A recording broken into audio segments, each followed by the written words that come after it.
Mi nombre es Rodrigo Ramis, investigador predoctoral también del IESA CSIC, y voy a presentar un trabajo que está en la línea de lo que hasta ahora se está presentando en la mesa, derivado del mismo proyecto del que ha comentado Emma, los resultados de un experimento conjoint realizado con élites políticas para conocer sus actitudes respecto a los procesos participativos. Como decía, esta investigación se ha realizado en el marco del proyecto EUCOMIT.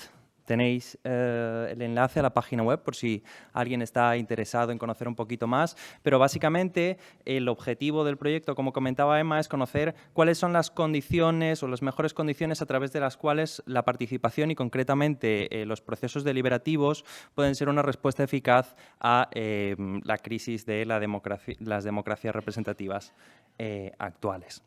Un poco en ese marco y dado que los representantes electos son centrales a la hora de poner en marcha procesos participativos y decidir si aceptan o no aceptan los resultados derivados de estos procesos, nosotros nos preguntamos acerca de cuáles son los factores que hacen que estos representantes sean más favorables a poner en marcha este tipo de procesos participativos o, dicho de otra manera y de una forma un poco más provocativa, ¿qué características tiene la participación que les gusta o que les interesa a esas élites políticas?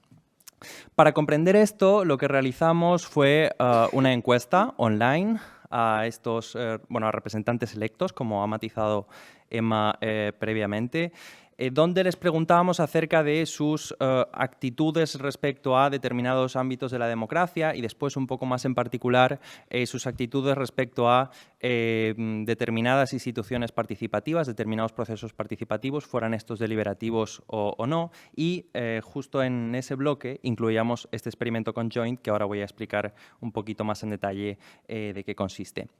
Este experimento se ha realizado con los representantes electos españoles. Los resultados, los datos vienen de un estudio piloto que se realizó aquí en España y se realiza con representantes políticos de los 3 niveles administrativos, el nacional, con diputados del Congreso y con senadores, a nivel regional en los 17 parlamentos regionales y a nivel municipal con concejales y alcaldes de 35 municipios. En total obtuvimos una muestra de unos 340 políticos.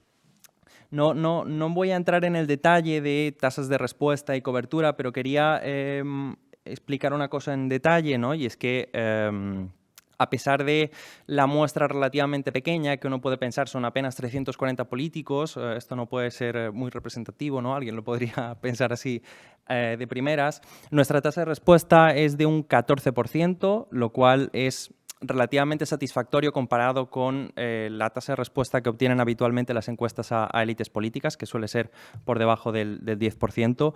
Vemos también que si lo miramos por niveles territoriales, esta tasa de respuesta se ha repartido de forma relativamente similar entre estos distintos niveles, pero sí me gustaría destacar una cosa en aras de la transparencia un poco metodológica también, y es que pese a que todos los grupos políticos han respondido de una forma positiva, ¿no? O similar en términos de tasa de respuesta, vemos que algunos grupos políticos como el Partido Popular, Vox, que son aquellos partidos más a la derecha, también los partidos locales están infrarrepresentados en esta muestra. Esto es algo que se suele ver en las encuestas a élites políticas, esta infrarrepresentación de determinados grupos políticos, y nosotros aquí tenemos una situación, nuestra decisión es no ponderar estos datos, trabajar con estos datos tal y como los tenemos, porque consideramos que no podemos asumir que aquellos que responden y aquellos que no responden van a tener las mismas actitudes respecto a estos procesos.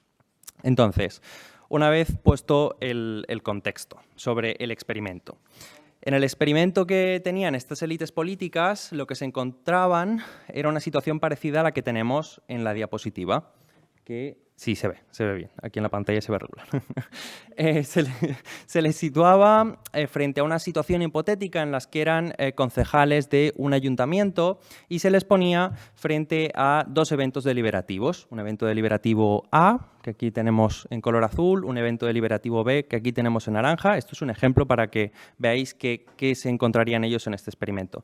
Estos experimentos, cada evento deliberativo tenía una serie de características diferentes que estaban aleatorizadas de forma tal que cada evento que se les presentaba podía tener una combinación, no voy a decir infinita, pero sí múltiple de características que estaban, como he dicho, aleatorizadas. Y se les pedían tres cosas, básicamente, a los políticos respecto a esta comparación que tenían enfrente. Por un lado, que valoran la probabilidad con la que pondrían en marcha estos procesos participativos, cada uno de ellos. Por otro lado, que eligieran cuál de ellos desarrollarían a nivel local y, por otro lado, cuál desarrollarían a nivel europeo, pensando que potencialmente la toma de decisiones puede ser distinta en función de a qué nivel esté haciendo alusión el proceso participativo a poner en marcha.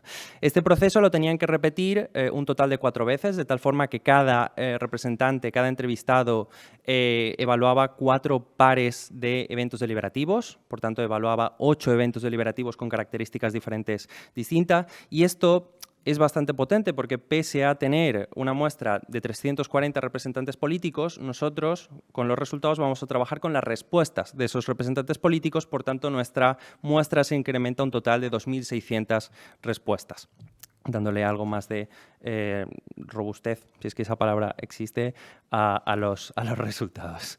Entonces, bueno, el análisis de conjunto lo que asume es que la elección de estos eventos por parte de las élites políticas va a venir dada por una valoración conjunta de las características de esos eventos, de forma tal que cuando analicemos los resultados vamos a ser capaces de discriminar cuáles tienen un efecto positivo en elegir ese evento deliberativo y cuáles tienen un impacto negativo en esa toma de decisiones.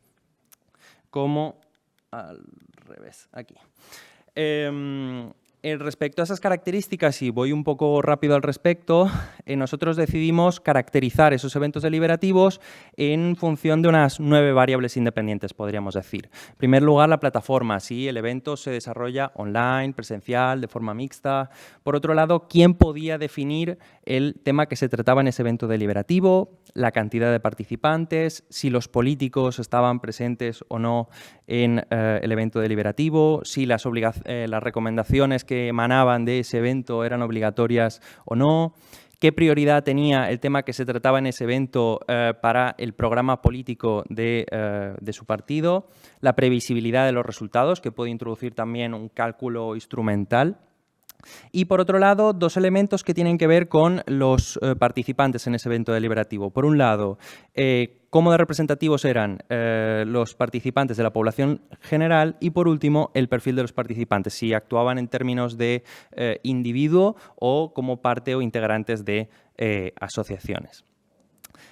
Aquí tenemos los resultados, que ahora voy a poner unas flechitas para que veáis un poco mejor a qué me refiero.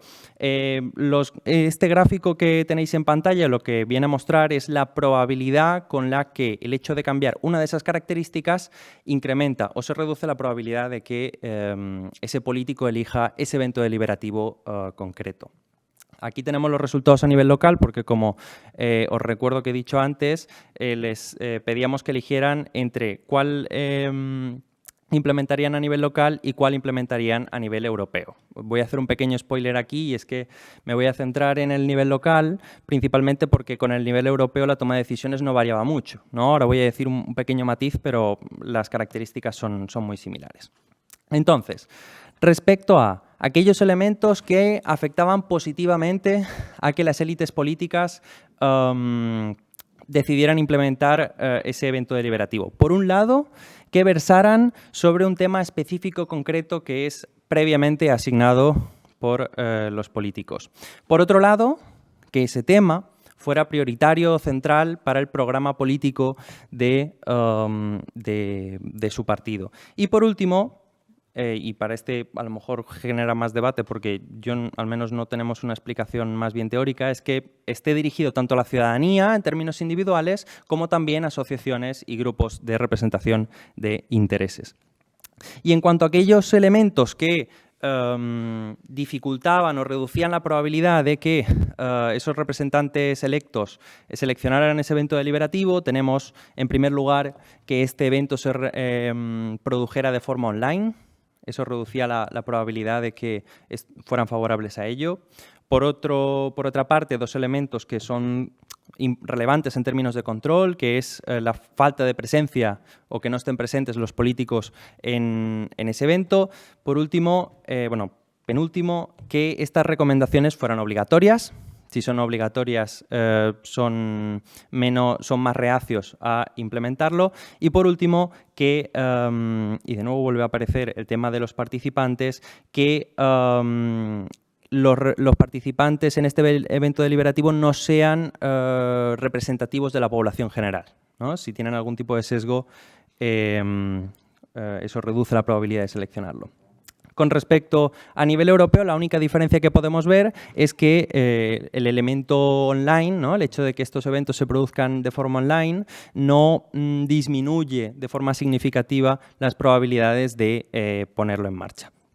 Entonces, como resumen o como imagen general de cuáles son qué factores influyen sobre esa toma de decisiones. Podríamos decir que las élites políticas españolas, y aquí cabe matizar, ¿no? Tendríamos que comparar con las élites políticas en otros países a ver si esa toma de decisiones se produce con los mismos factores. En este caso, las élites políticas españolas prefieren actividades participativas que estén controladas, que traten sobre temas concretos y que sean prioritarios para su programa político y en las que participen no solo ciudadanos individuales, sino también representantes de asociaciones y otras organizaciones de representación de intereses.